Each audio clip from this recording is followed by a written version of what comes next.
नमस्कार मंडळी, जाणीजे यज्ञकर्मच्या नवीन भागात तुम्हा सगळ्यांचं स्वागत आहे। आज हे काय आहे दिसतं तुम्हाला फोटोमध्ये, तर हे आहे अनसॉल्टेड बटर।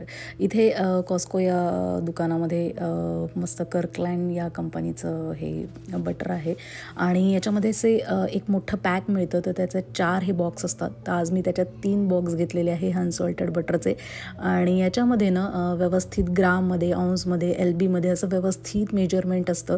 तर एक पॅक याच्यामध्ये 4 स्टिक्स असतात आणि त्याच्यामध्ये छान जे रॅप केलेलं आहे कागदामध्ये, खूप छान पॅकिंग असतं याचं। तर ते 1 टेबलस्पून ते 8 टेबलस्पून असं पूर्ण प्रमाण त्याच्यामध्ये असतं, म्हणजे साधारण अर्धा कप इतकं हे एक स्टिक आहे पूर्ण प्रमाण। तर बेकिंगमध्ये हे अनसॉल्टेड बटर जेव्हा वापरायचं असतं तेव्हा या मेजरमेंटमुळे ते खूप सोपं होतं, सोप्या पद्धतीने ते वापरता येतं, म्हणजे अगदी टेबलस्पूनमध्ये पण मेजरमेंट आहे आणि कपामध्ये पण आहे, त्यामुळे ते खूप सोपं पडतं। पण आज काही आपण बेकिंग करणार नाही आहे, तर मी हे काय करते तर अनसॉल्टेड बटरपासून मी आज तूप तयार करते आहे। हो, कारण आपण भारतीय, तुपाशिवाय आपलं जेवण होऊ शकत नाही आणि जेव्हा साधं वरण भात आणि त्याच्यावर तूप नसेल तर काय मज्जाच येणार नाही। तर हे तूप आपण अगदी घरी जेव्हा करतो तेव्हा त्याचा जो स्वाद आहे, त्याचा सुगंध आहे आणि त्याचं ते दिसणं आहे अगदी, तर ते सगळं आपल्या मनाला भुरळ पाडतं आणि ज्याला भूक नसते तो सुद्धा म्हणतो की नाही, मी थोडंसं वरण भात तूप खाणार आहे।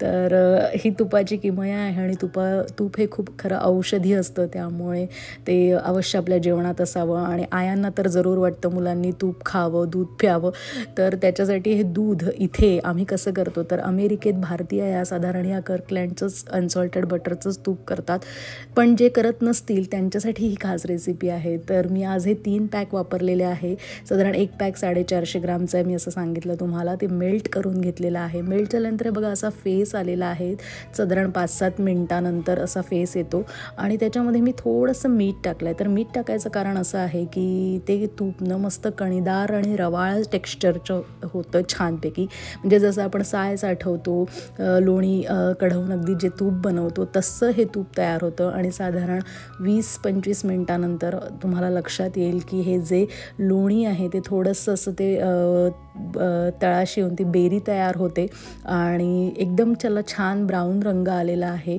व्यवस्थित हे झालेलं आहे आपलं तूप। रंग एकदम छान पिवळसर येतो, बाकी काहीही न टाकता। काही जण थोडीशी हळद टाकतात तर तुम्ही ती घालू शकता, किंवा विड्याचं पान पण कोणी घालतं तर असेल तर ते करू शकता तुम्ही, पण एकदम त्याच पद्धतीने होणार हे तूप। खूप सोप्या पद्धतीने खूप कमी वेळात तयार होतं आणि अजिबात मेहनत लागत नाही, किंवा साठवून ठेवायची जी प्रोसेस असते, साय साठवणं आणि ती सगळी, ते सगळं काम वाचतं आणि खूप सोप्या पद्धतीने हे तूप तयार होतं। आणि मुख्य म्हणजे खूप उत्तम स्वादाचं हे तूप तयार होतं। रंग तर तुम्ही बघताच आहात किती सुरेख आलेला आहे। साधारण 20 ते 25 मिनिटात अशी बेरी तयार झाली आणि ब्राऊन रंग आला त्याला की हे आपल्याला गॅस बंद करायचा आहे आणि गाळून घ्यायचं आहे, बस इतकंच। बघू शकता तुम्ही किती सुंदर रंग आणि टेक्स्चर पण तुम्हाला मी दाखवते। आणि मुख्य म्हणजे हे सगळं लो फ्लेमवर करायचं आहे, बस इतकंच। याच्याकडे लक्ष बाकी काही द्यायची गरज नाही आहे। 25 मिनिटात साधारण हे तूप तयार होतं लो फ्लेमवर, आणि आपण हे पूर्ण एवढं जार भरून करू शकतो, तर साधारण हे 850 ग्राम वगैरे इतकं तूप तयार होतं। 2 महिने वगैरे मस्त आरामात पुरतं, काहीही खराब होत नाही। आणि ही जी बेरी आहे ती आपण कशीही खाऊ शकतो, नुसती साधी साईसोबत किंवा साखरेसोबत, कसंही। पण हे असं तूप मात्र उत्तम करून बघा, लहानांपासून मोठ्यांपर्यंत अगदी उत्तम आरोग्यासाठी हे जरुरी आहे।